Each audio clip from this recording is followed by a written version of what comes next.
शांति। प्रातः क्लास चल रहा था 17/8/68, 30वें पेज की मध्यांत में बात चल रही थी। पुराने ते पुराना है ये कृष्ण। कृष्ण ही बड़ा होता है तो लक्ष्मी नारायण बनता है। तो इस कल्प के हिसाब से नारायण को भी उतना पुराना नहीं कहेंगे,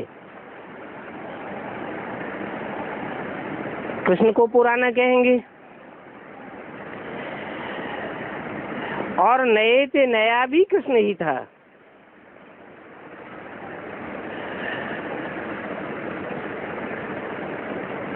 फिर पुराने से पुराना क्यों कहते हैं?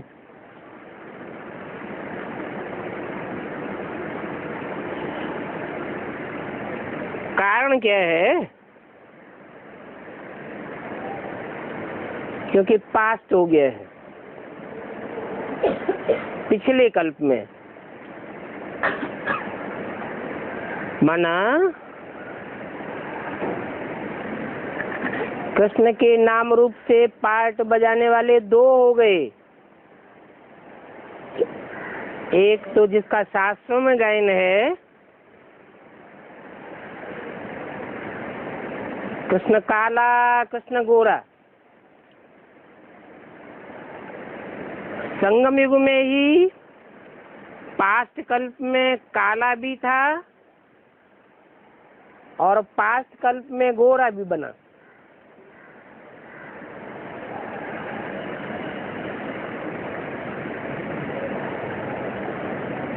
व्यक्तित्व एक ही है। जिसको कहा है next to god is Krishna, next to god Shankar, next to god Prajapita, next to god Narayan. वो हुआ पुराना। फिर इस कल्प में नया कहेंगे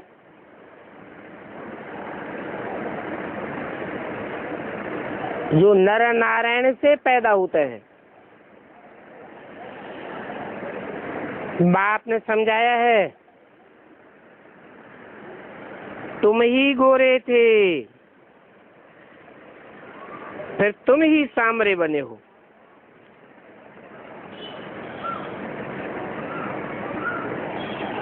कृष्ण न इतना गोरा बनता है और न इतना सांवरा बनता है। जितने तुम गोरे बनते हो और सांवरे बनते हो। सांवरे कृष्ण को भी देख करके बहुत खुश होते हैं।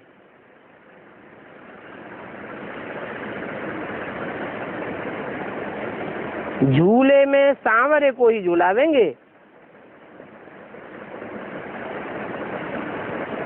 गोरे कृष्ण को झूले में नहीं झुलाते हैं,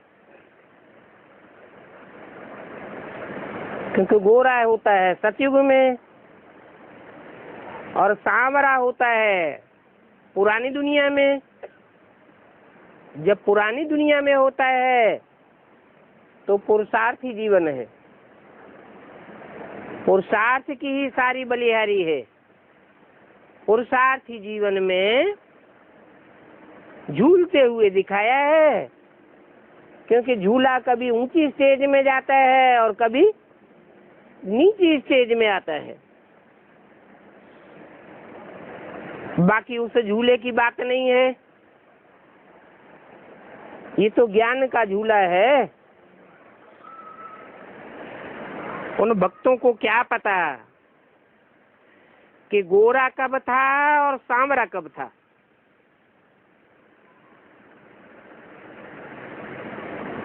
वो बेसिक वाले तो यही समझ लेते हैं कि इस कलयुग के अंतिम जन्म में काला होता है और सतयुग के आदि में गोरा होता है। परंतु सतयुग के कृष्ण अथवा नारायण की शास्त्रों में कोई महिमा नहीं है, कोई हिस्ट्री नहीं है।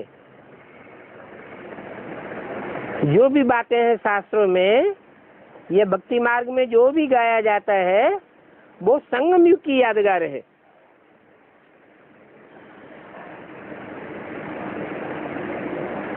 कृष्ण को कितना प्यार करते हैं। फिर राधा ने क्या किया?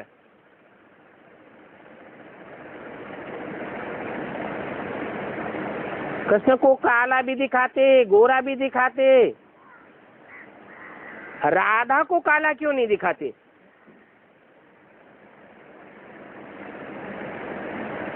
कारण तो चाहिए ना।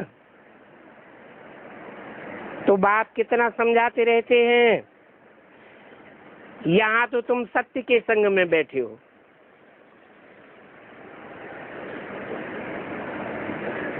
सत्य बाप का संग है ना। वो तो कह देते हैं सत्संग, परंतु सत्य तो कोई होते ही नहीं है।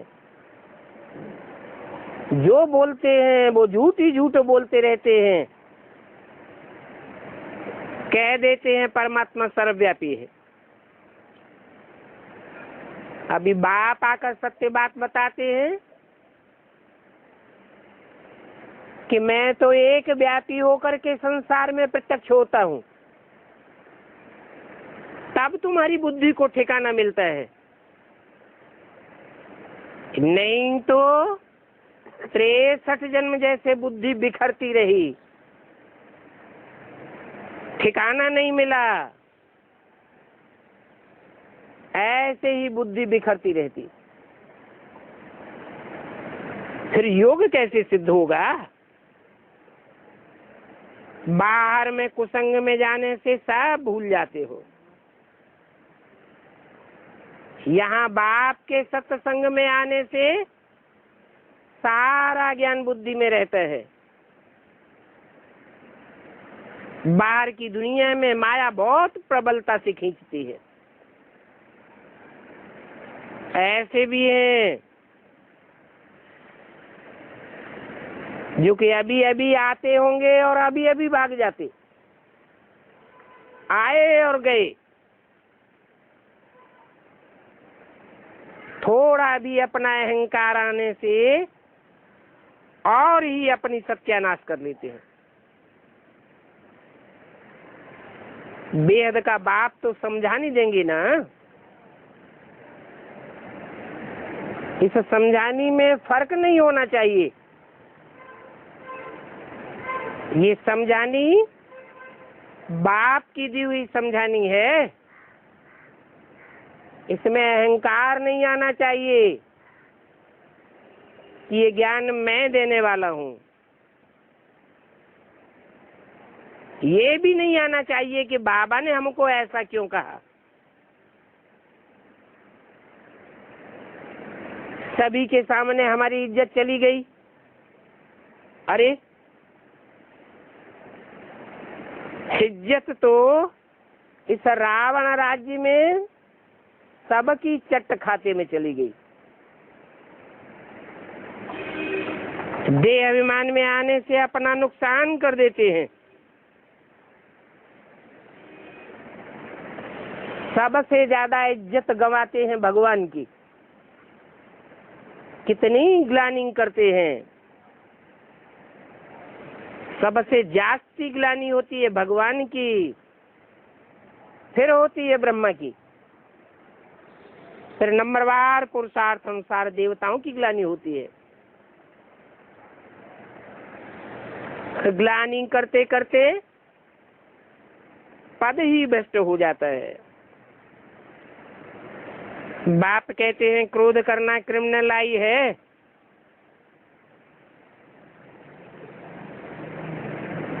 लोभी को भी ऐसे ही कहेंगे। जो आंखों से चीज देखते हैं तो लेने के लिए लोभ आता है। बाप तो आकर के अपना बगीचा देखते हैं, देखते हैं किस किस किस्म के फूल हैं। आगे तो यहाँ से जाकर फिर उस बगीचे को देखते थे।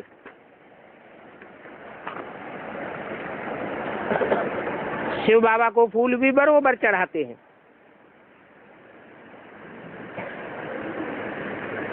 अब फूल तो होते हैं साकार,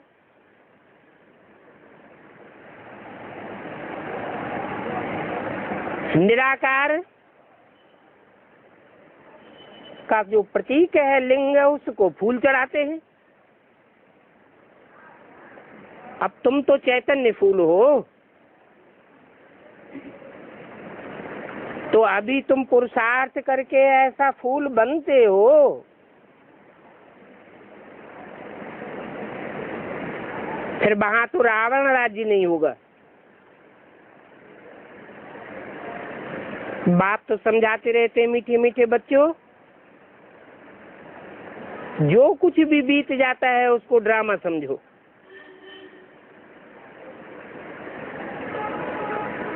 ड्रामा की बात भविष्य के लिए लागू नहीं करना है।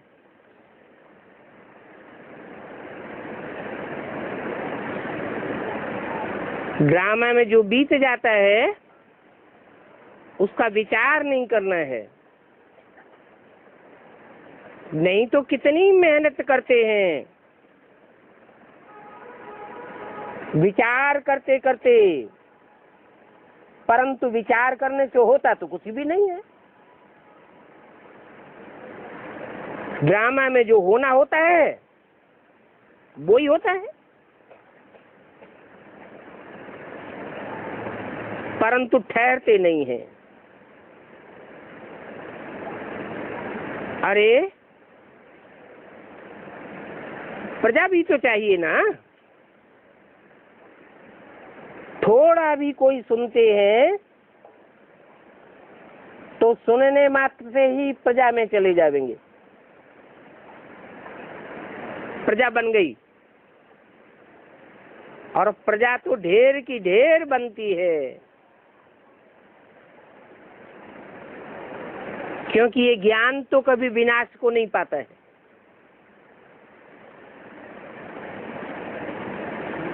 एक बार भी सुनते हैं, बल सुन करके फिर चले जाते हैं। एक बार भी थोड़े समय के लिए निश्चय बैठा तो बाप का बच्चा तो बन ही गया। बाप को रचयिता और बच्चे को प्रजा कहा जाता है। प्रजा का अर्थ ही है प्रकृष्ट रूपेण जायते। जायते अर्थात जन्म लेना, जिसको जन्म देने में प्रकृष्ट रूप से पुरुषार्थ करना पड़ता है। तो थोड़ा भी सुनते हैं, निश्चय बुद्धि बनते हैं, फिर बल चले जाते हैं, तो भी प्रजापद में तो आ ही जाएंगे। एक बार ही सुना हो शिव बाबा है तो भी बस है, प्रजा में तो आ ही जाएंगे। हाँ, ऊंच पद पाने के लिए फिर ठहरना जरूरी है, पुरुषार्थ करना जरूरी है। अभी तुम बच्चे तो आए हो नर से नारायण बनने के लिए, तुम कोई प्रजापद पाने के लिए नहीं आए हो। तो पूरा पुरुषार्थ करो। कैसा पूरा पुरुषार्थ? नर से नारायण बनने का पुरुषार्थ करो।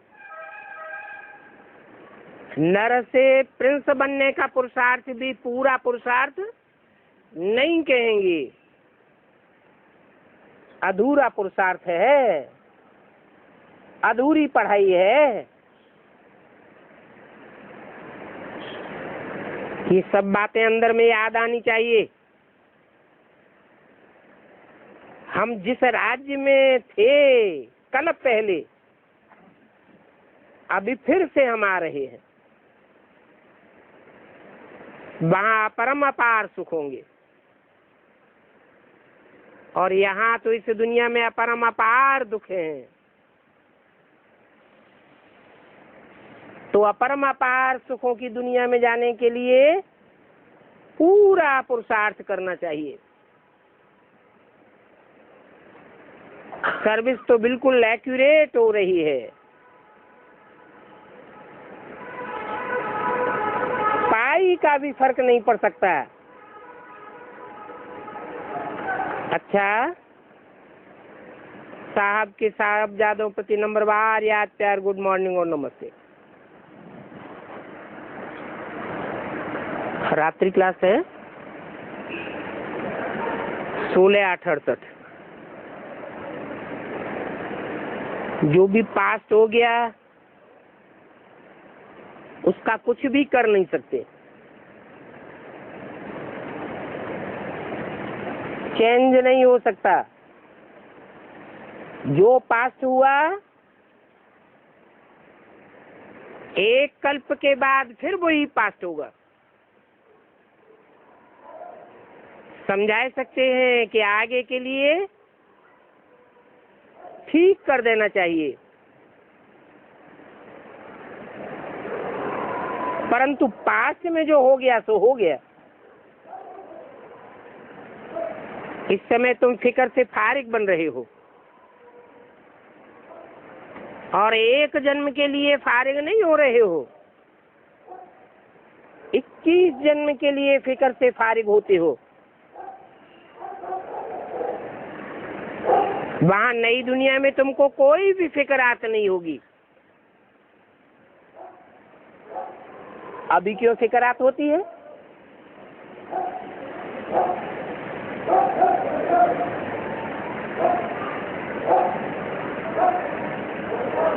अभी इसलिए फिक्रात होती है कि घड़ी घड़ी देहवान आता है।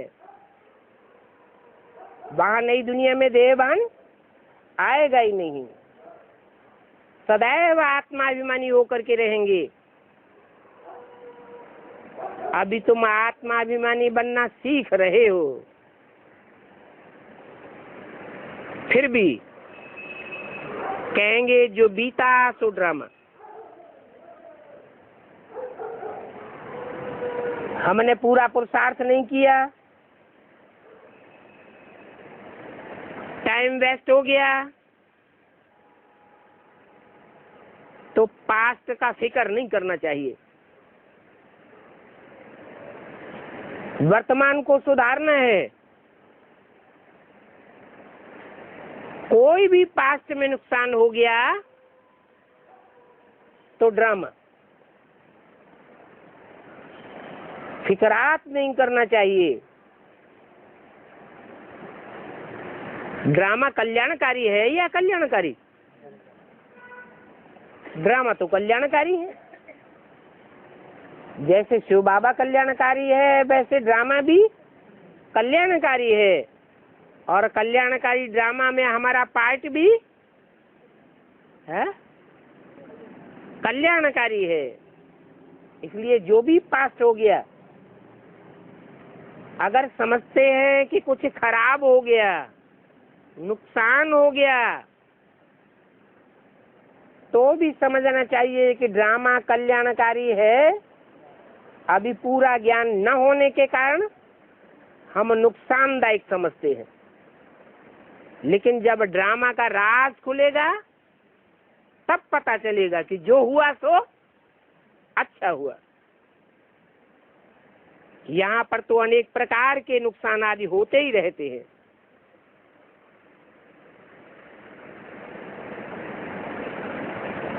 क्योंकि कर्मातीत अवस्था कोई की भी नहीं हुई है। कर्मातीत अवस्था हो जाएगी, फिर कोई भी प्रकार का नुकसान तुम्हारे सामने महसूस नहीं होगा। अभी तुम बच्चे पुरुषार्थ कर रहे हो कि कोई भी बात का हमको फिक्र नहीं हो। हाँ, समय बाकी थोड़ा है, और जो थोड़ा समय है वो भी जल्दी जल्दी बीतता जाता है। टाइम जल्दी जल्दी पास हो रहा है या देर से पास हो रहा है? अभी टाइम जल्दी जल्दी पास हो रहा है। आगे चल के दुखों के पहाड़ गिरने वाले हैं, तब टाइम जल्दी जल्दी पास होगा या देर लगेगी? है? दुख का समय बीतने में बहुत लंबा टाइम लगता है और सुख का टाइम बीतने में बहुत थोड़ा टाइम लगता है। तो जल्दी जल्दी अभी टाइम पास होता जाता है। बाप तुम बच्चों को धैर्य देते हैं,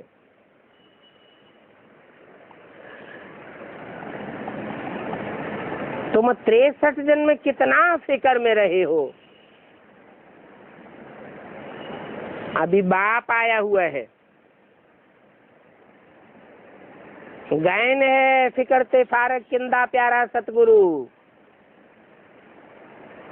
वो गुरु तो झूठे गुरु होते हैं,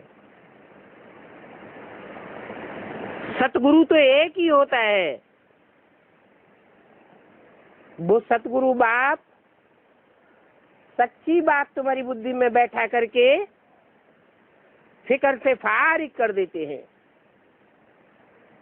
जब से रावण राज्य शुरू हुआ है, जानते हो कि सीढ़ी नीचे ही उतरते चले आए हैं। नहीं तो राम राज्य में सीढ़ी उतरते तो थे, परंतु वहां पता ही नहीं लगता था कि हम सीढ़ी नीचे उतर रहे हैं। इतनी धीमी गति से सीढ़ी नीचे उतर रहे थे। और यहाँ तो दिन प्रतिदिन पता चलता है कि मनुष्य की मेंटलिटी लगातार नीचे गिरती जा रही है। इस नॉलेज का तुमको अभी मालूम पड़ा है, पहले तो पता ही नहीं था। समझते थे हर युग में भगवान आता है, सतयुग में भी भगवान आता है हिरण्यकश्यप को मारने के लिए, त्रेता में भगवान आता है रावण को मारने के लिए। वास्तव में वो सब अज्ञान बुद्धि में बैठा हुआ था। अभी तुम समझते हो कि भगवान तो सारे कल्प में एक ही बार आता है और सर्वव्यापी होकर के नहीं आता है, एक व्यापी होकर के मुकर्रर रथ में आता है।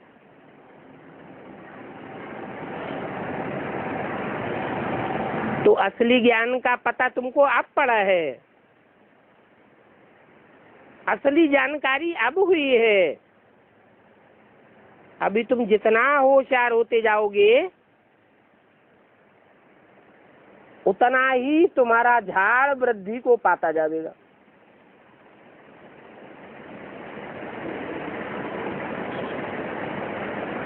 कैसे होशियार होते जाएंगे? ज्ञान की होशियारी बढ़ती कैसे है? जितना जितना मंथन करते हैं उतना ज्ञान बढ़ता है। जितना जितना मंथन किया हुआ औरों को सुनाते रहते हैं उतना ज्ञान बढ़ता है। ज्ञान बढ़ता है जैसे ज्ञान का बीज बढ़ता जाता है, बीज पावरफुल होता जाता है तो समाज की वृद्धि होती जाती है। ज्ञान की कच्ची कच्ची बातें लोगों को सुनावेंगे तो उनके ऊपर असर नहीं पड़ता है। पक्का पक्का ज्ञान सुनावेंगे तो लोग प्रभावित हो जाते हैं। तो ज्ञान की बातों में मुझने की दरकार नहीं है कि हमने इतना सुनाया, कोई निकला नहीं। अरे ये तो राजधानी स्थापन हो रही है, राजधानी में तो सब प्रकार की चाहिए। इसलिए जो भी बीज डाला, जहां भी बीज डाला, कभी भी फंक नहीं होना चाहिए कि रिजल्ट नहीं निकलता। बच्चों का तो काम है पुरुषार्थ करना, जितना जितना पुरुषार्थ करते जावेंगे उतना उतना तुम्हारा पद ऊंचे बनता जाएगा।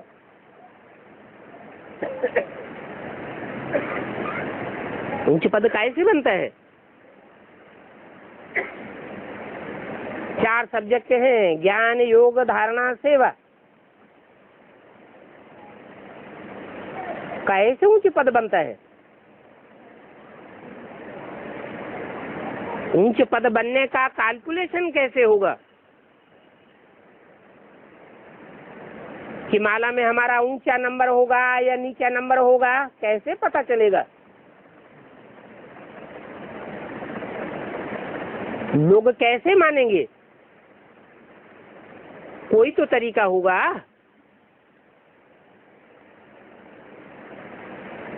ऐसे ही डिक्लेयर हो जाएगा क्या?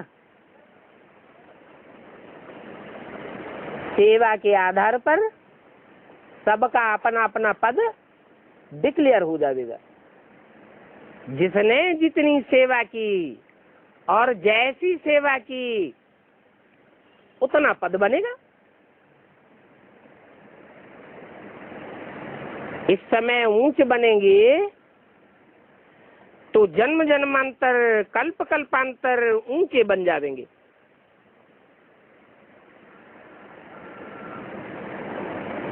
सत्ययुग त्रेता में तो ऊंचे बनेंगे ही, लेकिन उन 2 युगों के आधार पर पुरुषार्थ करने के जो तीव्र या मध्यम गति के संस्कार बनेंगे, उन संस्कारों के आधार पर द्वापर कलयुग में भी ऊंचे अथवा नीचे पद पा लेंगे। तो अभी की सेवा का सारे कल्प के ऊपर असर पड़ जाता है। तो जो जितना चाहे वो पुरुषार्थ करे, और पुरुषार्थ से ऊंच पद पा सकता है। जितना भी प्रारब्ध बनाना चाहो बना सकते हो। ये समझ की बात है। एक तो बाप को बहुत याद करना है।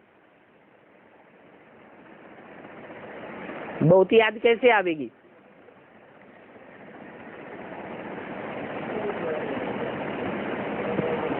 अरे तन से, मन से, धन से, समय, संपर्क, संबंधियों की ताकत लगा के जितना जितना हम सेवा करते जाएंगे, वो सेवा का फल, मेवा, खुशी का जरूर मिलेगा। क्यों? क्योंकि सेवाधारी बच्चों को बाप खुद ही याद करते हैं। हमारी याद में उतनी ताकत हो या न हो, लेकिन बाप की याद में तो बहुत ताकत है। तो बाप जिन बच्चों को याद करेगा, जिन बच्चों से कनेक्शन जोड़ेगा, तो कनेक्शन तो झट जुड़ जाएगा।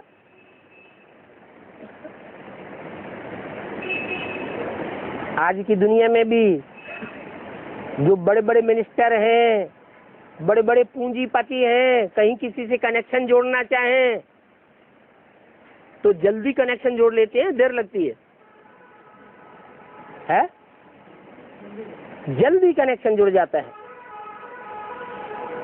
शक्ति की बात है, उनकी है लौकिक शक्ति और बाप की है अलौकिक शक्ति। बाप तो पारलौकिक बाप है, वो तो बुद्धि से सदैव ही एकाग्र है।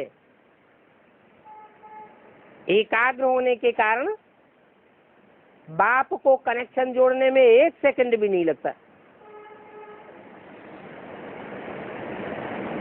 बच्चों की बुद्धि तिरकनी है, मन चंचल है, बुद्धि स्थिर नहीं रहती है। तो तरीका क्या बताया कि ज्यादा याद बनी रहे।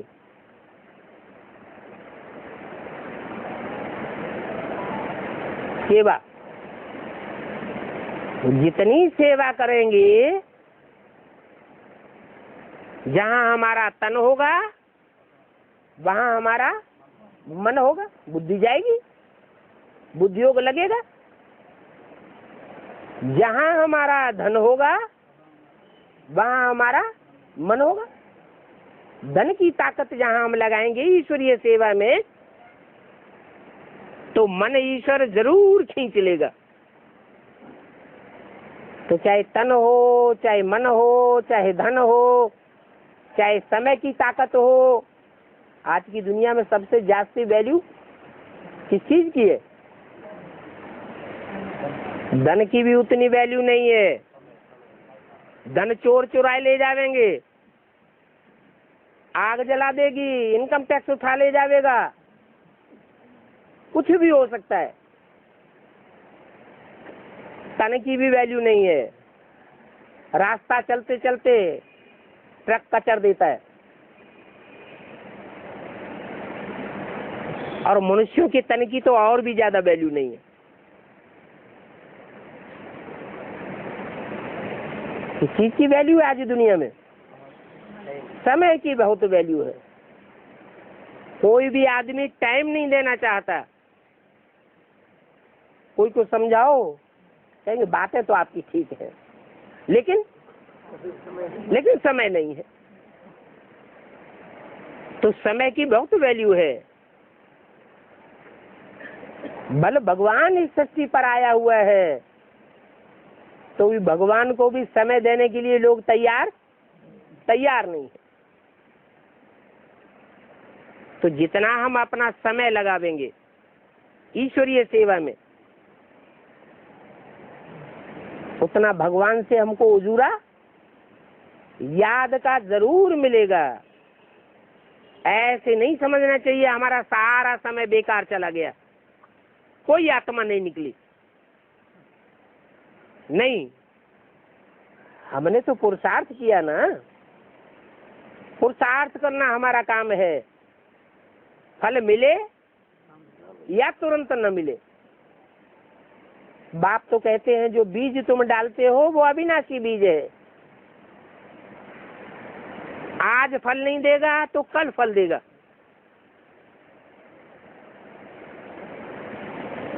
बीज पथरीली धरनी में डाला जाता है, फल जल्दी नहीं निकलेगा। लेकिन वो पत्थर, वो पहाड़ भी कभी टूटेगा या नहीं टूटेगा? टूटेगा तो मिट्टी बनेगा। बीज का तो कभी विनाश होता नहीं। इसलिए ये नहीं सोचना चाहिए कि पास्ट में हमने इतना प्रयत्न किया, इतना पुरुषार्थ किया, हमारा सब बेकार चला गया। नहीं, प्रारब्ध तो बनती ही है। तो एक तो बहुत बाप को याद करना है। भक्ति मार्ग में भी याद करते थे और यहाँ भी बहुत याद करना है। अंतर क्या है? भक्ति मार्ग में भी भगवान को याद करते थे, यहाँ भी भगवान को याद करते हैं। क्या अंतर है?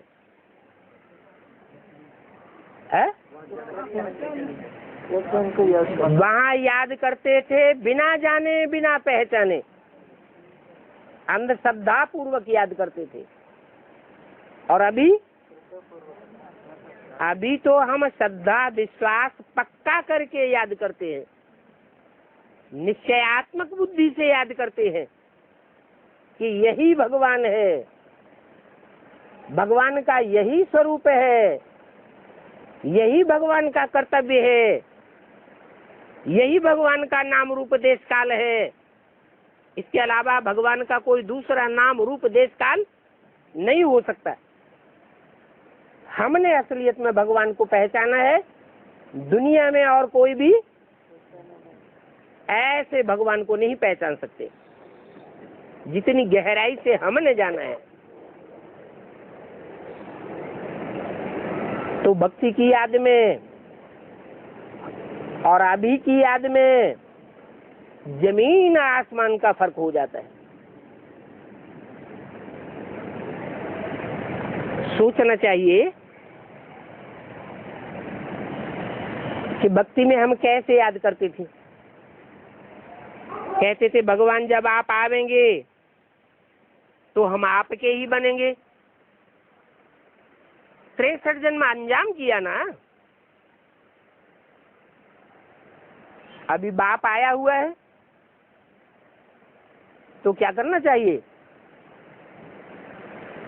जो अंजाम किया है वो पूरा करना चाहिए ना। भक्ति में कितना गाते रहे, मेरा तो एक गिरधर गोपाल दूसरा न कोई। ये किसने कहा? आत्मा ने ही तो कहा कि मेरा तो एक ही भगवान है, सदाकाल का सहाय एक ही है। तो जब भी किसी को समझाते हो तो पहले पहले ये बात बताओ कि हम सब आत्माएं भाई भाई हैं। हम शरीर नहीं है, देह की दृष्टि से भाई भाई नहीं है। देह की दृष्टि से देखेंगे तो कोई किसी का बाप है, कोई किसी का पुत्र है, कोई किसी की बहन है, कोई किसी का भाई है।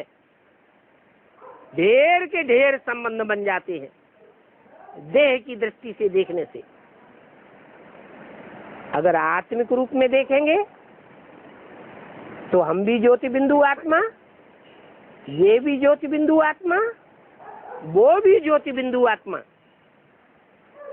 आत्मा आत्मा सब आपस में भाई भाई हो जाते हैं, एक बाप के बच्चे हैं।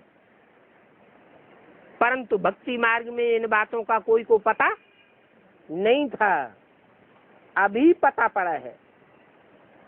अभी पता पड़ा है तो अभी हमें मालूम पड़ गया कि हमारा बाप भी एक ही है, अनेक बाप नहीं है। बल हम अब तक क्रिश्चियन धर्म थे, मुस्लिम धर्म के थे, बौद्धी धर्म के थे, परंतु अभी तो हमको पता चल गया है कि हम बौद्धी नहीं है, क्रिश्चियन नहीं है, इस्लामी नहीं है। हमारे बाप अलग अलग धर्म पिताएं नहीं है। इब्राहिम हमारा धर्म पिता नहीं, क्राइस्ट हमारा धर्म पिता नहीं, बुद्ध हमारा बाप नहीं। हम आत्मा हैं तो हमारा बाप कौन है? एक ही परम पिता परमात्मा हम सब का बाप है। तो देखो आत्मिक दृष्टि से देखने में कितना फर्क पड़ जाता है। वो सब हैं देह के धर्म, हम बौद्धी हैं, हम क्रिश्चियन हैं, हम इस्लामी हैं, मुस्लिम हैं। वो दैहिक धर्म है और हमारा आत्मिक धर्म है, स्वधर्म है, स्वमान्य आत्मा। हम स्वधर्मी हैं और बाकी सब परधर्मी है।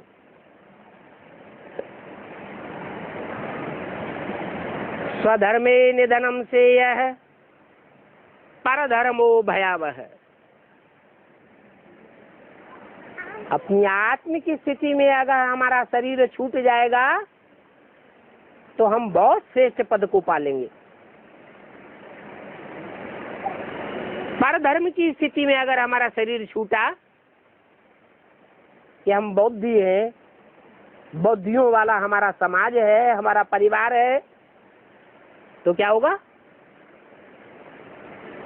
प्राप्ति होगी या प्राप्ति से वंचित रह जाएंगे?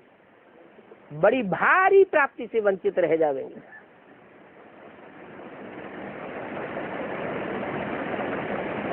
तो बेहद के बाप से हम बेहद के बच्चों को वर्षा मिलना है। बाप बेहद का है तो वर्षा भी बेहद का है। बाप निराकार है तो वर्षा भी, अरे कैसा है? निराकार का वर्षा कैसा होता है? हैं? अरे निराकार बाप है तो ज्ञान का ही वर्षा देगा ना, कि धन संपत्ति टपका देगा परम धाम से, ज्ञान का ही वर्षा देगा। लेकिन ऊंच से ऊंच बाप है, वो धर्म पिताएं इतना ऊंच ज्ञान नहीं दे सकते जितना ऊंच ज्ञान उन बापों का भी बाप हमको आकर के देने आया है। तो सोचो तुम्हें कौन सा वर्षा मिलता है? ऊंच से ऊंच बाप से तुम्हें ऊंच से ऊंच वर्षा मिलता है ज्ञान रत्नों का। यही ज्ञान रतन इसी जीवन में, इसी शरीर से, इसी दुनिया में स्थूल रतन भी बन जाएंगे। ऐसे हो सकता है? हो सकता है? नहीं हो सकता है? होगा। जो ईश्वर से हमें ज्ञान रतन मिलते हैं, ये ज्ञान रतन स्थूल रतन नहीं बनेंगे। अरे बाप तो कहते हैं सब धंधों में नुकसान होने वाला है, दुनिया के सब धंधे खलास होने वाले हो भी रहे हैं।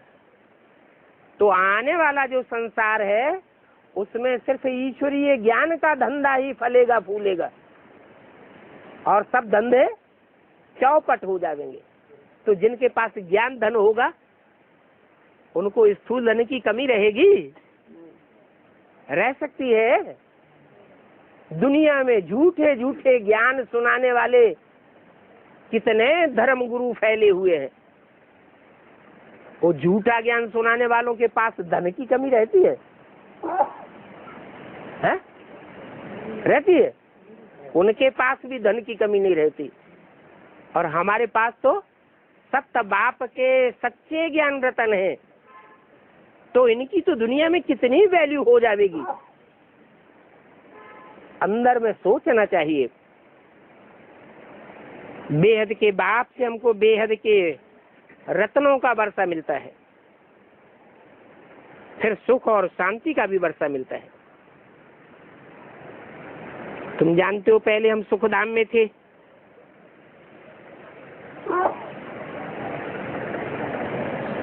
सुखधाम से भी पहले शांति धाम में थे। सुखधाम में भी न तुमको अशांति थी न दुख था, और सुखधाम में बरोबर भारत ही था और दूसरा कोई देश नहीं था, कोई दूसरा धर्मखंड नहीं था। सुखधाम में सिर्फ तुम ही थे भारतवासी। तो सोचना चाहिए कि सूर्यवंशी बनना अच्छा है या इस्लामी बौद्धि बनना, वंशी बनना अच्छा है? सूर्यवंशी बनना अच्छा है। फिर त्रेता में दो कलाएं कम हो जाती हैं। सतयुग में तो तुम सतो प्रधान थे, वहां जितना सुख होगा त्रेता में जरूर कम हो जाएगा। क्यों? क्यों कम हो जाएगा? हाँ, दो कलाएं कम क्यों हो जाती हैं? यथा राजा तथा प्रजा। सतयुग में एक ही राजा होता है, एक ही नारायण का राज्य होता है, वहां दुनिया में कोई दूसरा राजा नहीं होगा। और त्रेता में अनेक राजाएं होते हैं, महाराजा वहां नहीं होते हैं। तो जब अनेक राजाएं होंगे तो थोड़ा तो फर्क पड़ेगा, भले सब आत्म की स्थिति में स्थित होते हैं, फिर भी त्रेता में बहुत सुख होगा। तुमको तो पुरुषार्थ करके सतो प्रधान बनना है, ऐसे नहीं कि कम पुरुषार्थ रह जावे और त्रेता में जाकर जन्म मिले। कैसा पुरुषार्थ करना है? इतना ऊंचे पुरुषार्थ करना है 16 कला संपन्न बनने का, जो कौन से युग में जाकर जन्म ले? सतयुग के आदि में जाकर के जन्म ले। ये बात भी सभी को समझाओ कि पूरा पुरुषार्थ करेंगे तो सृष्टि के आदि में जन्म लेंगे, सतो प्रधान सृष्टि में जन्म लेंगे। अधूरा पुरुषार्थ करेंगे तो अधूरी सृष्टि में आवेंगे। पहले पहले तो हम आत्मा आत्मा भाई भाई हैं, ये निश्चय करना है। हम सब आत्माएं हैं, एक बाप के बच्चे हैं। ये बात बहुत सहज करके समझाना है। यहाँ मनुष्यों को बहुत दुख है। क्यों? यहाँ बहुत दुख क्यों है और वहां नई दुनिया में बहुत सुख क्यों होता है?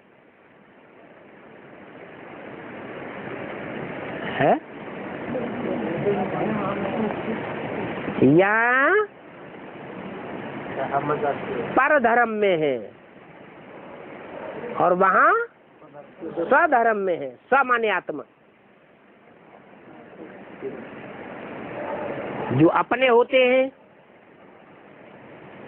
वो सुख देते हैं, पराये होते हैं तो दुख देंगे। द्वापर युग से भारतवासी जब पर धर्मों में कन्वर्ट हो जाते हैं तो दूसरे धर्मों में जाकर के वहां उनको राजाई मिलती है या दास दासी बन के रहते हैं?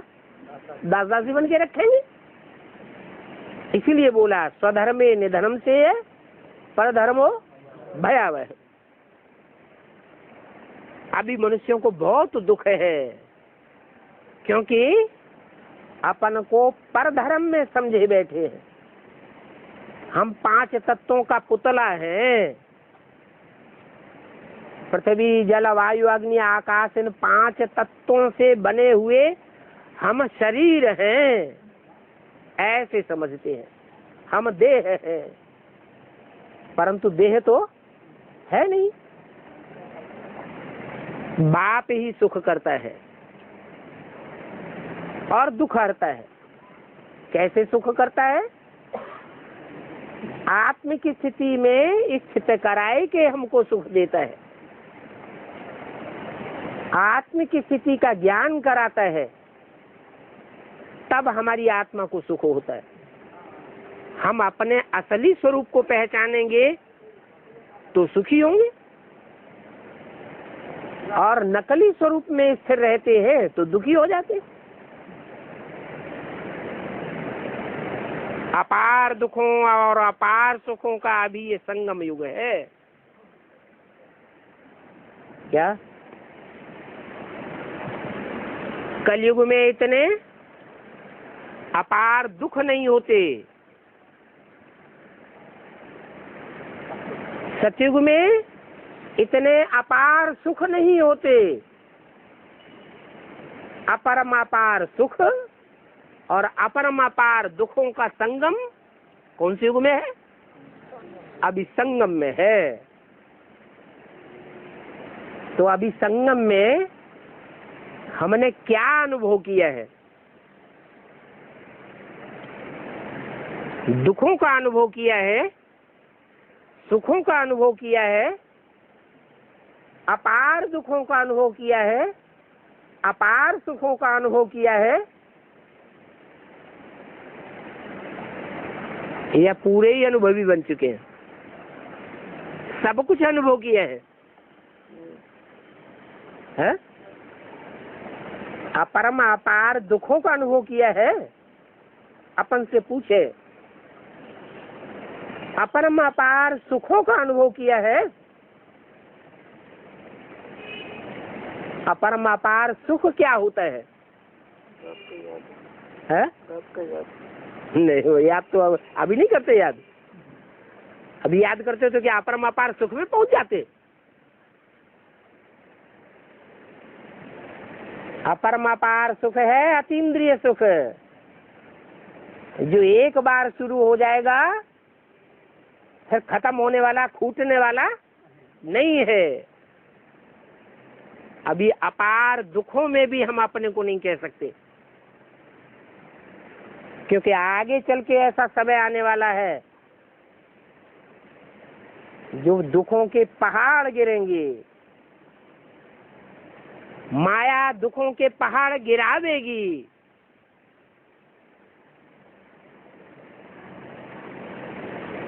अपार दुखों और अपार सुखों का संगम अभी हमें अनुभव करना है। मौत सामने खड़ा है। बाप को याद करते करते शत्रु प्रधान बनना है, दैवी गुण धारण करने हैं। बस पक्का निश्चय रखना चाहिए कि नई दुनिया की स्थापना तो होनी ही है।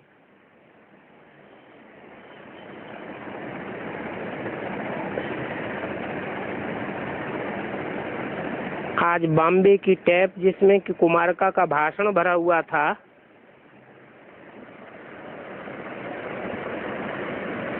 सो सुन रहे थे।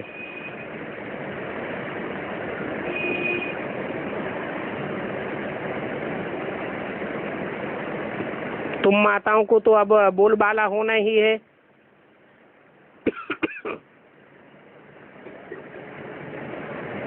आगे तो कभी भी फीमेल आदि को प्राइम मिनिस्टर आदि नहीं बनाते थे।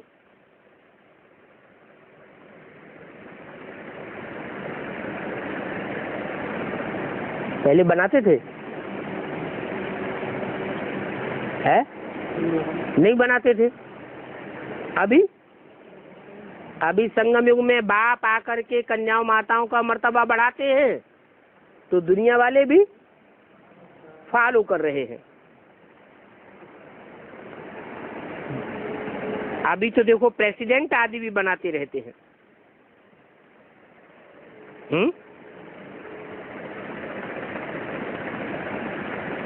ये कौन से सन की वाणी है? 68 की। उस समय किसी को प्रेसिडेंट बनाया था क्या? कहीं विदेश में बनाया होगा, लेकिन अभी तो भारत में भी प्रेसिडेंट, भारत में भी फीमेल को बनाई दिया। लेकिन ये सब है माया का पंप। क्या? क्यों माया का पंप क्यों कह दिया? नहीं, भले कन्याओं माताओं के हाथ में देखने के लिए ताकत है, लेकिन असली ताकत फिर भी किसके हाथ में? पुरुषों के हाथ में है या कन्याओं माताओं के हाथ में? मान लो यज्ञ में ही कुमारका का नाम बाला, लेकिन कुमारका की बात चलती थी या कोई पांडवों के हाथ में सारी ताकत थी? उस समय भी पांडवों के हाथ में ताकत थी। जैसे कलकत्ते के भाई रविंद्र भाई कंपिल में एडवांस कोर्स लेकर के गए और सीधे कुमारका दादी के पास पहुंचे। दादी, ये तो बहुत भारी परिवर्तन हो रहा है। आपको ध्यान देना चाहिए, सारी बातें सच्ची है। आपके पास जवाब हो तो बताओ, कुछ करिए दादी, परिवर्तन तो करना ही पड़ेगा, नहीं तो अपने आप परिवर्तन हो जाएगा। बहुत थू थू थैया होने वाली है। दादी कहती है जगदीश भाई से बात करो। इसे क्या साबित हुआ? सारी सत्ता पुरुषों के हाथ में रहती है, सिर्फ दिखावा के लिए कन्या माताओं को आगे किया हुआ है। जहां जहां भी शहरों में पार्षद माताएं बनी हुई है, नगर पालिका वगैरह में, टाउन एरिया में, जहां कहीं भी मेंबर बनती है माताएं या प्रेसिडेंट भी बनती है, मैं तो सत्ता उनके पतियों के हाथ में होती है, वो सिर्फ रबर स्टाम्प बन करके रह जाती है। तो इसे माया का पंप एंड शो नहीं कहेंगे तो क्या कहेंगे? ये सब माया का दिखावा है, दिखावटी गवर्नमेंट है। देखने के लिए गवर्नर भी फीमेल्स होती है। तुम बच्चे जानते हो कि अभी तो तुम्हारी अपनी राजधानी स्थापन होनी है, जहां मेल और फीमेल दोनों के हाथ में सत्ता होगी, दोनों साथ ही साथ राज्य करेंगे और दोनों ही एक दूसरे को रिगार्ड देंगे। जब तुम्हारी स्थापना का काम पूरा हो तब लड़ाई भी शुरू हो। अभी तो देरी है। किस बात में है? नई दुनिया की राजधानी स्थापन होने में देरी है। दिन प्रतिदिन नए नए पॉइंट्स भी निकलते रहते हैं। बाबा ने बताया है दुखधाम का दुख और सुखधाम के सुख, ये सब एक दिन छपावेंगे। अपार दुखों की लिस्ट भी छपावेंगे, अपार सुखों की लिस्ट भी छपावेंगे। अभी अपार सुख नहीं है, फिर रिपीट जरूर करेंगे। जो शास्त्रों में गायन है, हिंदुओं के शास्त्रों में भी गायन है, अंग्रेजों के शास्त्रों में भी गायन है और मुसलमानों के शास्त्रों में भी गायन है। अपार सुखों की दुनिया का क्या गायन है? जन्नत, पैराडाइज, स्वर्ग, बैकुंठ गायन है ना।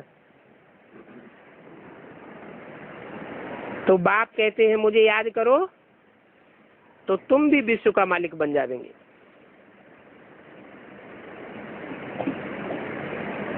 बच्चों को बड़ी बड़ी सभाओं में भाषण करने की हिम्मत चाहिए।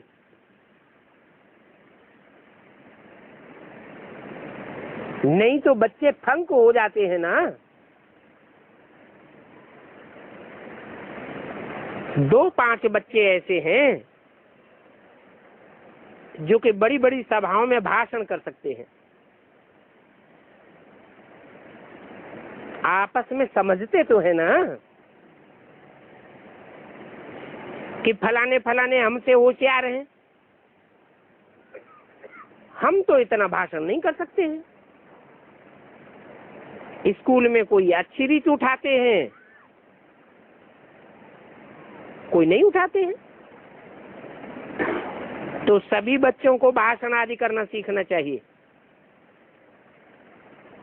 अच्छा, ओम शांति।